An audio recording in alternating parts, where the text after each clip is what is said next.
I guess that works for a sign.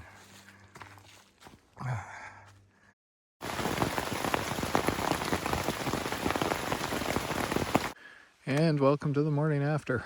I have been buttoned up with the fly completely zipped since about 2:30 yesterday because it just bored. I was able to get signal just now, and Apple weather was claiming 1.75 inches came down. Whatever it was, it sure felt like a lot. It has at least slowed down a little bit the last couple hours, but it has not stopped. I was really hoping that I could get a break. I am sick of the rain at the moment. So somebody I met a couple of days ago had left a comment on this source and said it was dry. It was flowing last night and it's flowing a lot more now. I am not the most enthusiastic escaper of tents in the morning at the best of times, particularly not where I have to pack everything away wet. But hey, at least it's not dumping on me anymore, for the moment at least. Okay, taped what I could tape, wrung out what I could wring out, and there was a good amount of water in my socks, shorts, and other bits. And I am on my way towards Maine Junction. I got within 7.7 miles of it last night, and the trail has actually been going a lot better. I mean, yesterday I was actually kind of powering up some of the uphill slopes, which is not something I was doing earlier on. And just looking at the elevation profile, you can see things get a lot more rolling versus all the steep verticality up north. It more comes down to the footing for me though. Like I was telling some northbounders, like the gain, okay, yeah, you're doing 2,500 feet up. You're only going to 4K. It's not like you're going to get hit by altitude or anything. There was somebody up north whose friend kept saying the altitude was getting to him, you know, up near Journey's End. And it's like, yeah, I'm not sure that's the cause. Big thing slowing me down other than my medical stuff has just been the footing. You know, it's real easy to catch your foot on a root or something. A lot of the up and down was very steep rock steps that, especially going down, I have a hard time with my knees. It's why I always carry trekking poles and force myself to use them even when I don't want to. The forecast after today is drying out again, so I should have a solid run at the AT-LT overlap, unless some other crisis appears, which, you know, the temperature is going to start dropping again, at least a little bit, getting down towards freezing at night. I'm actually in favor of that. The nights have been a little uncomfortably warm, especially with the sleeping bag I have. And when it's raining like this, I actually prefer if it's not cold, but just cool enough or windy enough that I can wear the fleece under the rain jacket, because otherwise you would swear water is coming through. Normal base layers are so thin they get soggy and clammy just from sweat. I wore it all day yesterday and just tried to take it easy on some of the uphills and not go all out. Because like I said, day before I was wearing the Jolly gear and the Jolly gear just got soaking wet underneath. Honestly, I should see if I could pair, I don't know, maybe my rain jacket with some sort of like long sleeve mesh or something. Maybe that would work better in warmer climates where I have to be in it all day. Just get the inside of the material away from the skin. Reception has not been great lately. I have been getting off and on messages to Jen through occasional weak cell and sometimes satellite. She did book me a room at the Inn at the Long Trail. She said she got me the whirlpool rooms. I am looking forward to being able to dry out, do laundry, reset, get all the gear dry, shake off all the leaves. Probably make a bit of a mess of that hotel room, despite my best attempts. swap out the pack for the prototype, get a pair of shorts that aren't ripped, underwear that are not flashing pale flabby butt cheeks at the world. Maybe I'll make more trail friends that way, or less. Guess kind of depends on what sort of people are out here. The other little ray of sunshine here is I have been taking Cellcept, which is an immunosuppressant, since I came off the prednisone. Basically, this is due to the IgA vasculitis / HSP. It prevents the capillary damage that was showing up on my legs and the gut pain that came out. Not to be confused with the mouse gut pain. This was the HSP gut pain.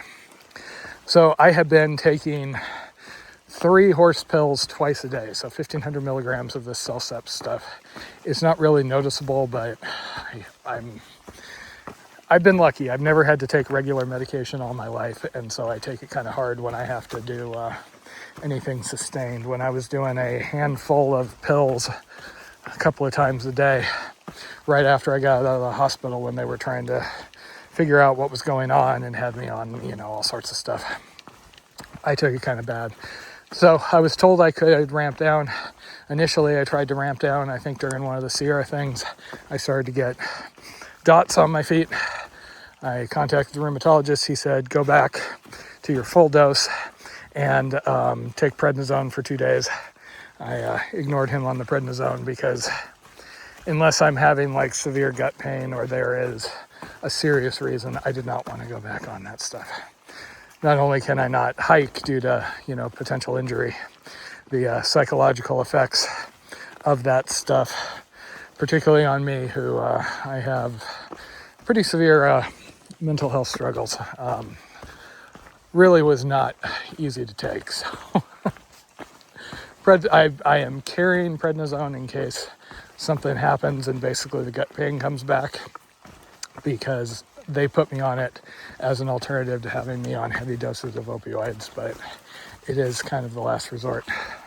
But I went back up to the 1,500 milligram dose of Cellcept for a couple more weeks. A few days ago, I went down to just 1,000 milligrams twice a day, and at least so far I am not getting any spots on my feet, which is kind of the initial sign of an attack coming on.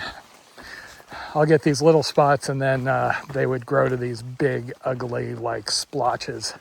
And some people actually end up with them so bad where there's like necrosis in the middle of the splotch. I've seen some pretty horrific pictures online combined with some pretty non-empathetic doctor treatment for some of that. So I've been lucky between not having that and not having any kidney involvement, which is the big worrying sign.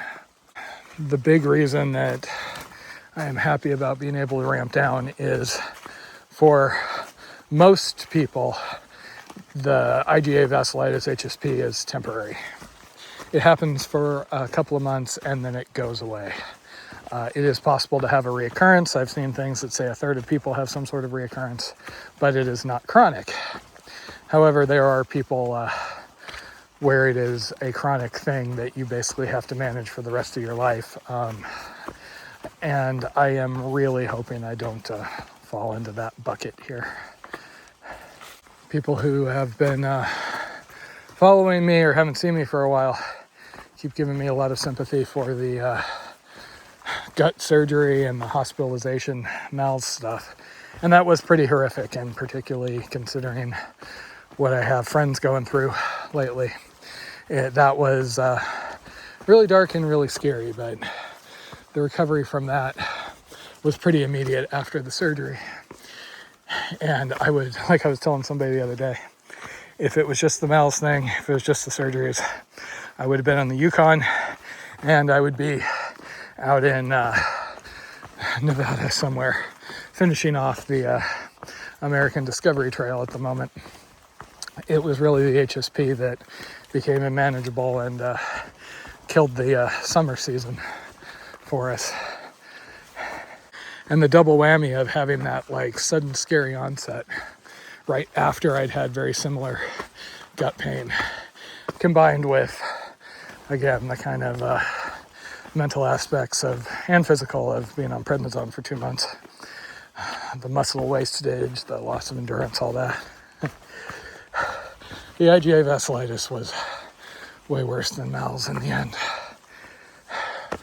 But hey, I may have been doing less than stellar mileage out here, but I managed to get out, and I've been doing a relatively rough and tumble trail, so that's all good. Jen is also convinced, particularly with me, that mental and physical is very linked. I've had a history of having some severe mental episodes where physically I just felt really, really awful, to the point where we were going to doctors trying to find some sort of physical cause, convinced something was wrong. So she thinks it was healthy getting me out here. Started to get that benefit from the big Secchi loop, and then that out of nowhere tooth issue cropped up.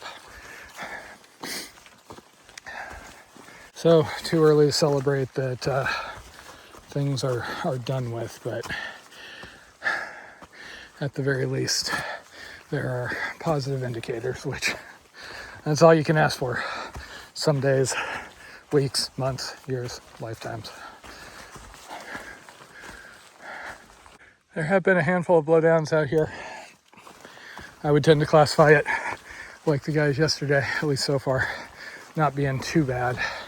There was one or two that was right on the side of a drop, and obviously with everything wet and rainy, you both have to watch your footing on the normal dirt and rocks, and wood gets very, very slippery. So I actually climbed up some steep, muddy hillsides yesterday to go around a few of those, and I can see, especially with people who don't have the best footing, that would have been a little traumatic. Everybody's been laughing because somebody left a comment at one of the shelters or close to Maine Junction about there being like 194 blowdowns they counted, and nobody can figure out where that person got that number other than, you know, if they were counting every little twig that was down that you had to step over. It also has seemed like some mitigation has happened. This is more extreme than a lot of them, but I've noticed a lot of the smaller branches have been pulled aside or broken off by someone. And of course, keep in mind that person was coming from the AT, which has a lot higher level of trail maintenance when it comes to that stuff, or they were just starting out. Oh, this is so much nicer without having to baby that umbrella.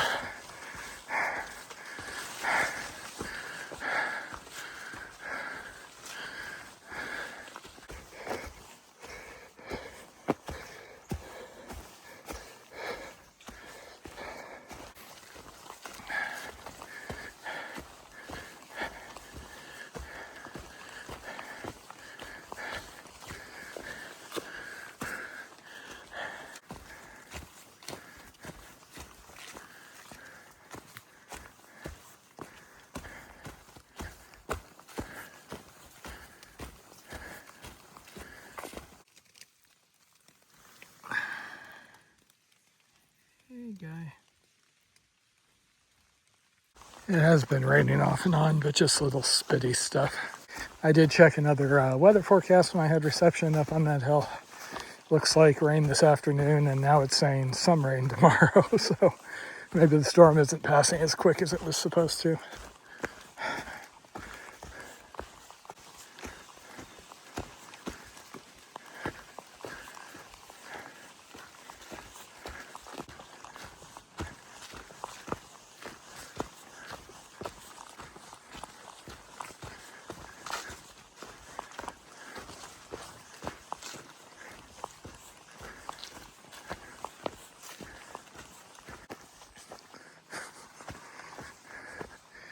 Oh yeah, that's what sunshine looks like.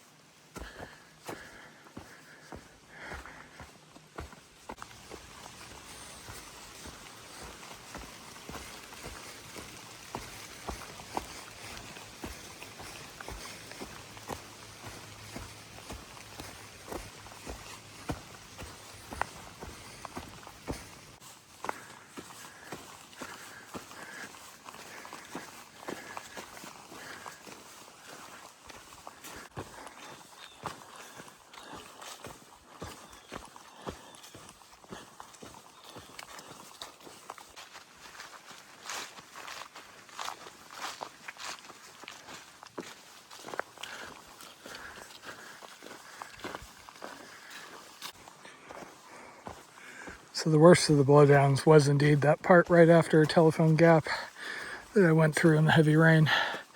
And it was just awkward because it was right on a drop, and it was challenging to get good footing.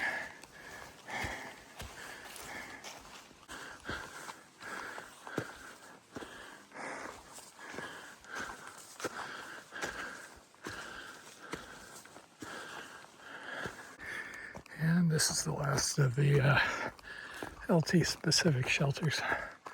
Maine Junction isn't too much further. It has been getting busy out here. Figures everybody was stacked up and jumped off or delayed due to the storm. The first 5 or so miles went by really fast and easy. And then ever since, I've been getting hungry, but I don't want to eat my snack food. I really want to get to that pub at End of the Long Trail. That's another one of my quirks. Jen will sit there and be munching on trail mix while we're trying to hitch into town. Well, I'm always like, no, they'll just ruin my nachos.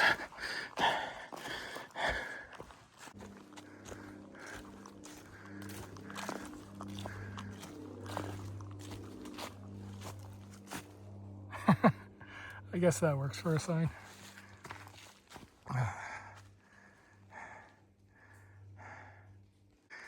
Okay, Maine Junction.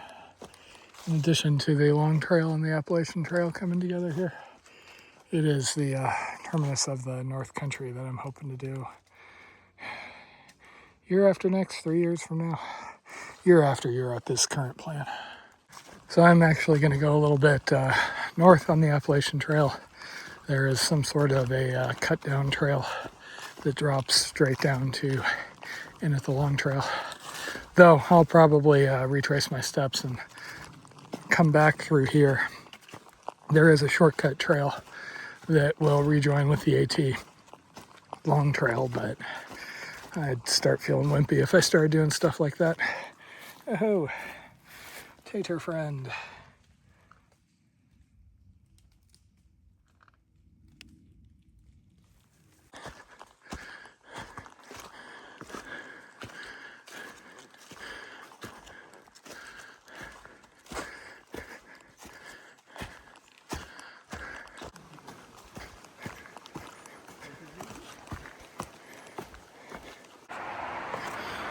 Such a nice day outside of the deafening traffic noise. Seems kind of a shame to come off trail, but I have been waiting for real food all day.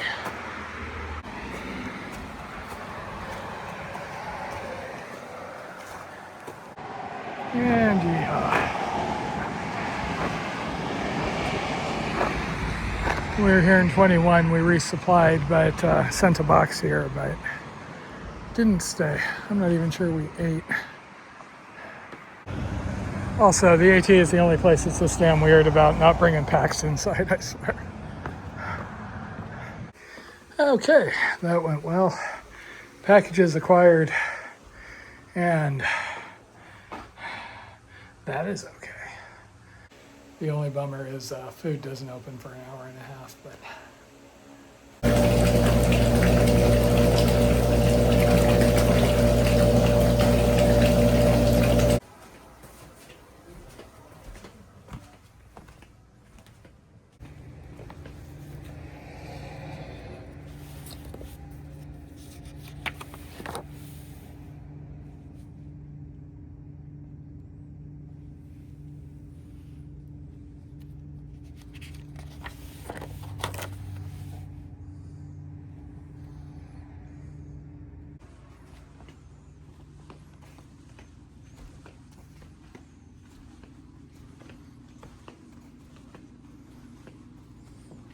The moment the pub opened at 3 o'clock, I was the first one through the door for a yummy beer, a satisfying burger, and some honestly kind of marginal nachos.